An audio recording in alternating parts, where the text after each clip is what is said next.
Hello and welcome to another weekly reading. I found this beautiful little keyring gift somebody gave me and it just felt so perfect for the Sunday. As I'm filming this, it's full moon in Leo.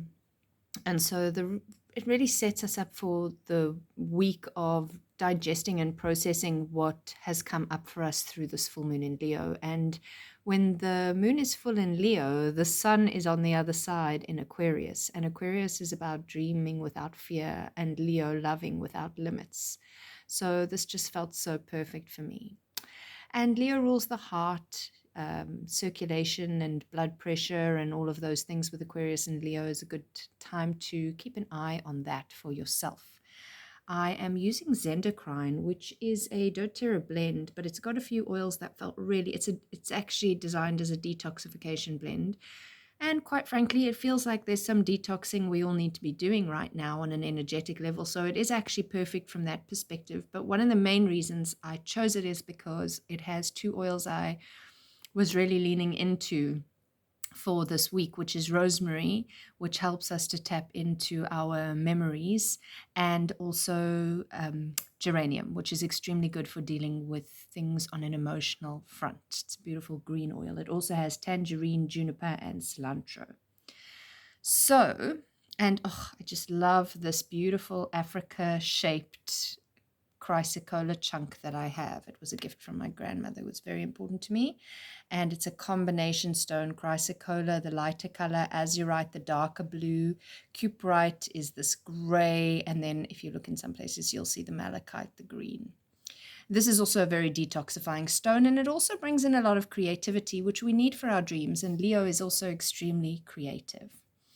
So pick a number between 1 and 4, and we'll jump into this weekly reading just to say that aside from the Leo full moon, which I really feel is coloring the whole of the week to come, we also have a bit of a Mercury story going on. Mercury will finally be out of shadow midweek and then be moving out of Capricorn and into Aquarius by Sunday. And of course, Mercury is the ruler of Gemini Mars. So Mars's whole retrograde's been quite linked to where Mercury has been and how Mercury's been doing. And as Mercury moves into Aquarius, it's actually a good, easy, flowing dynamic with Mars, who is now direct but still in Gemini. So there's an aspect of watching our thinking and also how we can get things done now with a little more ease. But then that brings us to our reading. So remember your number. Let's jump in. Mostly upside down, and I know that with the Devil card and the Three of Swords towards the end of the reading may look a little intense for us for this week, but actually I'm quite liking this. It sort of feels like we start the reading with two cards that are showing up our things that have been brought to the surface from the full moon. So the Queen of Cups is an extremely intuitive character and very emotionally based. She's even sitting in a watery, sort of up to her waist in water in this throne. And it's her intuition and her feelings and as an intuitive guidance system that she really needs to lean into and trust in order to be at her best. And obviously upside down, she's not at her best. So she may be being a little bit excessively emotional, which is exactly what most of us tap into at full moon anyway, which has kind of put her in a bit of an upside down, on the wrong foot kind of feel, because the things have just come in hard and fast, those waves of emotion. And then when it gets excessive, it can be hard for us to use our emotions as intuitive guidance, and rather they just become like, I'm drowning. I can't tell what's intuition and what's just overwhelm and too much. And that's when people may say, oh, you're overreacting, you're being overdramatic. That's a very Leo Leo word, that overdramatic. That you are perhaps you're oversensitive. That's the word I was looking for. And that may well be true. But sometimes we have to get into the oversensitive, get a little bit melodramatic, and feel, what is it that triggered me to have such a big reaction? And why is that really happening? Like, what is the underlying thing? So it feels like the full moon may pull out some big emotions in order for us to see them, because if we leave them, buried deep, we can't deal with them. And the Two of Wands kind of brings that into. Two of Wands is like a fear of how to decide. And I mean, if you think about Mars in Gemini, it's like there's more than one way to do things in Gemini. So Mars is already having a hard enough time deciding how to do things, and he's fiery and wands are fiery. And this card in its upright is the kind of readying to make a choice to go on some kind of an adventure, journey to uncharted territory, some land unknown, your little mini hero's journey, so to speak.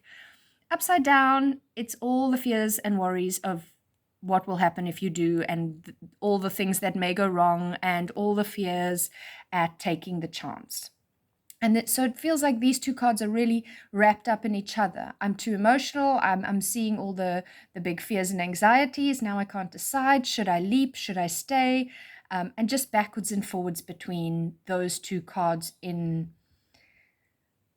bringing up what is holding us back from taking the steps that we know we need to take, but they are in a new direction outside of our known and into the unknown, which is always a little bit scary.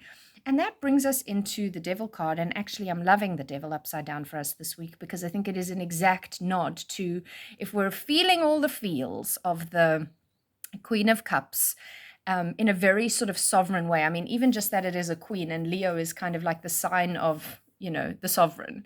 So that we are having our sovereign feelings that do matter, no matter what other people think. If I'm too much, I don't care. I'm feeling them. And that Two of Wands, like, I can do it your way, or I can do it my way. I could do it this way, or I could do it that way. All of them hold within them some resistance and fear for me right now. And if we're looking and feeling and dealing, then we're going to end up in the Devil upside down. And the Devil upside down, this is Major Arcana. This is a big nod to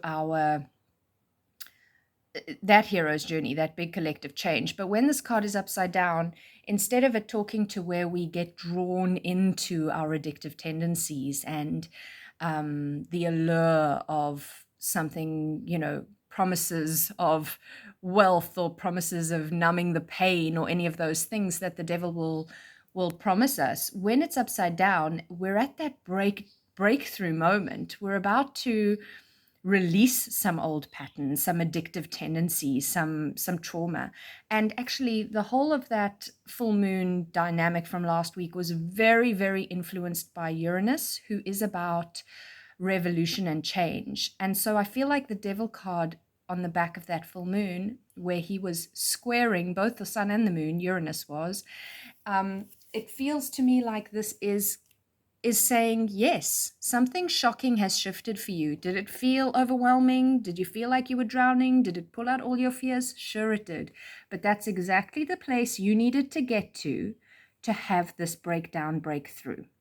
And hopefully you break down and through simultaneously, because otherwise it can be breakdown or breakthrough. But sometimes, even if it's just breakdown for a while, it's a process that maybe isn't super fast, but is actually breaking us through something. So that leads us to our Three of Swords, which again, not usually the best card. And funnily enough, it's been coming up in client readings quite a lot in the last week, I've got to say.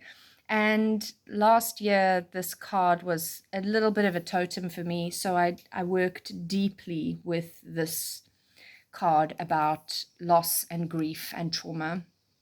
And I actually learned to love and respect this card for so much of what it brings to us. And I feel like this is the answer, the antidote to this week's, the previous three cards in this week, of the promise of we need to feel to heal.